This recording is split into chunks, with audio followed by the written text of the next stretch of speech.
Hello again my friends, you're listening with I Am Tyrant again, and today we're going to take a look over the X1 variants.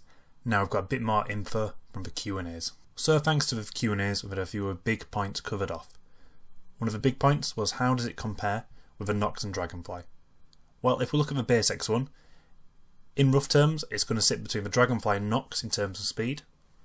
It's not going to be as well armed as either Nox or Dragonfly, we're only having the one gun versus the two. But to counter this, even in the base model, it is going to offer more protection and durability than both the Nox and the Dragonfly. And it's going to have better visibility for the Nox, but it's not going to be as good of a rough terrain as the Dragonfly. So next, if we were to compare the three variants themselves, a lot of the questions in the Q&As are focused on this. One in particular is looking at the Force and if it's going to have any sort of better scanning or stealth abilities compared to the others. We now know again from the Q&As that all three are going to have different hulls. The main difference between the Force and the other variants is going to have an extended tail housing. This is where the extra shield generator is going to sit.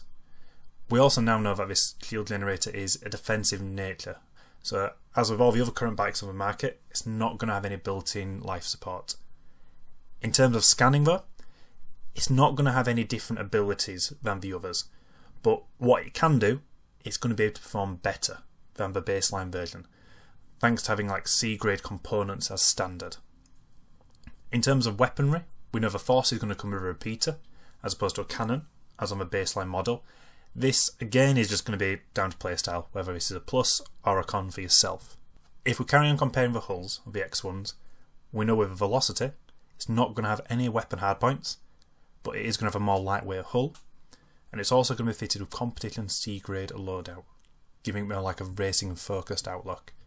This is going to mean that it's faster and it's going to have more agility than the other two, but we now know it's not going to be as fast as the Nox. So now if we look at the three X1s together, just to summarise where they sort of fall.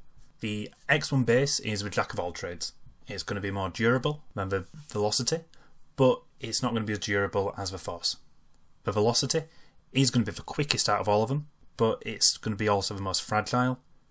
And finally the Force is going to be the most durable, it's going to be the slowest as well, but again it's going to have a slightly better scanning ability from what we've been told so far.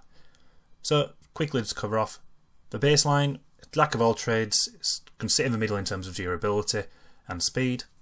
For Velocity, it's going to be outright front runner in terms of speed and agility, but it's going to struggle when it comes to taking poundings.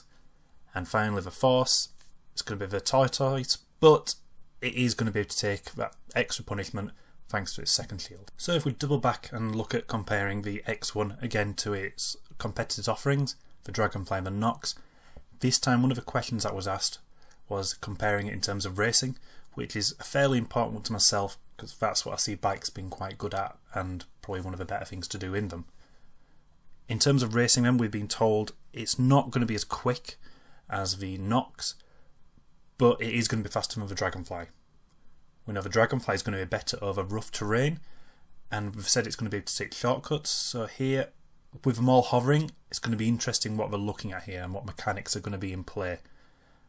My idea is it's maybe going to be better at climbing hills, going over potentially open water, things like that. So again, we'll hopefully get a bit more info closer to release and see what we can find out. Another important question that we've now had answered is a nice and simple one. It's how do you get in and out of the X1? And rather than me talk you through it, have a look for yourself. So now that we know a little bit more about the variants, let's have a quick summary. In terms of weight and size, we know the stats on the website again aren't really up to date at the moment. Until we get an updated matrix, in a nutshell we know the Velocity is the lightest and closer to the Nox's weight. The baseline is going to sit somewhere between the two, where the Force is going to be up near towards the weight of the Dragonfly. So to finish off, if we compare the X1 to the other offerings, so we've got the Nox and the Dragonfly. At this stage I don't think it's stacking up well against its competitors. The main thing it's got going for it is the added protection for the pilot, as you're much less exposed than on the other two. If you take the Force as well, you've also got that second shield generator. I think where the Force is going to sit well is in space. I think it's going to be good to go into tighter spaces like asteroid fields, where you're going to struggle or not want to take a large ship. We have been told to think of the Force as a scout as opposed to something you're going to be using to explore. My only question for this is that it has got a better quality of components on board, which is always good, but are these going to give off more heat and making you stand out more on radar? In terms of planet use, the Nox is going to get you there for the quickest time from A to B. The Dragonfly can carry a passenger or cargo, giving it a bit more practicality than the other two. So you've got practicality or speed. I don't really see where the X1 is going to fit here. As I've said previously, if I was to pick a variant out of it would be the Force. Reason said as previous, it's going to be good, I think, going out into astrofield and tighter spaces in space. If we were to look at external, so if we look at the Dragonfly, Nox and the X1, my vote at this stage probably goes to the Dragonfly, as it's got a lot more versatility there. It's got a passenger potentially or cargo. It's not going to be X1 speed, but I think this will be outweighed by being able to carry, like I said, a passenger or cargo, so long as your focus isn't racing. If you look at racing, again at this stage, my vote would go to the Nox. As always, thank you again for watching. This is Iron Tyrant, over and out.